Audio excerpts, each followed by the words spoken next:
Da li to uopšte radi i da li uopšte postoje dovoljno vreme, na primjer, i da pregleda sve te piračke spiskove koje su od 10 godina nije napravljene više? Ако изборите во Македонија бидат на 24 април, тие ќе бидат исто како претходните. Криминални, фалсификувани и со многу гласачи кои не постојат, а наводно гласале. Стана јасно на крајот на 2015 дека заради одложувањето од страна на владеачките партии, списокот не може да се исчисти. Во Македонија видовме дека се увезувале гласачи од Албанија и од Косово. Видовме дека некои гласачи гласале по неколку пати. Тоа не смее да се случи повторно.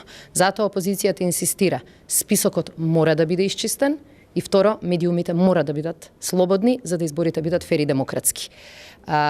Договорот во Пржино ги содржи двете работи. И медиумска реформа и чистење на списокот. Власта до сега бегаше од овие две работи. Сакаат да го повторат тоа во што се добри. Да лажираат и да крадат на избори. Ali to znači da praktično onda izbori 24. aprila ponovo neće biti fair i pravilno? Ако изборите се одржат на 24 април, тие ќе бидат криминални и ќе бидат без опозиција, што значи дека Македонија ќе влезе во уште поголема криза, уште во текот на изборната кампања.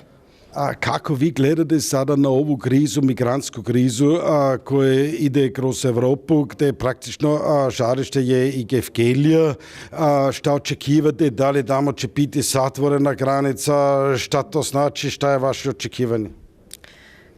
Има една регионална поговорка, една несреќа никогаш не доаѓа сама. Македонија во моментот мора да се справува и со домашна, и со огромна криза бегалска. И тоа го имавме и во 99-та, за жал повторно ни се случува. Македонија нема капацитет сама да го реши овој проблем. И заради тоа ни треба и поголема европска поддршка и многу јасен план, за да не бидеме ние повторно колатерална штета. Едно е јасно. Македонија мора да ги реши своите внатрешни проблеми, за да биде вистински партнер на ЕУ во решавањето на ова прашање. Ако имаме повторно криминални избори, ако не се почитува договореното, тогаш Македонија нема да има ниту легитимна влада, ниту ќе биде стабилна. Сметаме дека ова е најлошата опција и за македонците, и за македонските граѓани, и за Европа. И затоа целта е да ги промениме работите. Изборите да бидат фер и демократски и да ја стабилизираат Македонија, за да биде партнер кој што Европската унија го бара.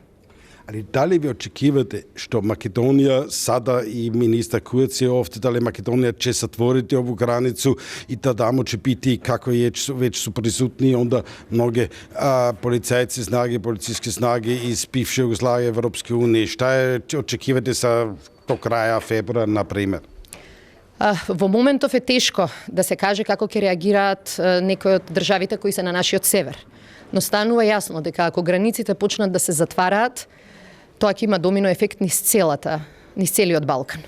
Македонија истото ќе мора да го направи, а за жал товарот во голема мерка ќе падне врз нас. Затоа бараме поголема координација помеѓу земјите членки на Европската унија и поголема координација помеѓу земјите во регионот. Ниту една земја сама нема да може да го решава ова прашање. И не е коректно и не е логично да се очекува дека Македонија со 2 милиона луѓе ќе може да го реши тоа што Европа се уште не може да го реши со 600 милиона луѓе и неколку пати поголема економија.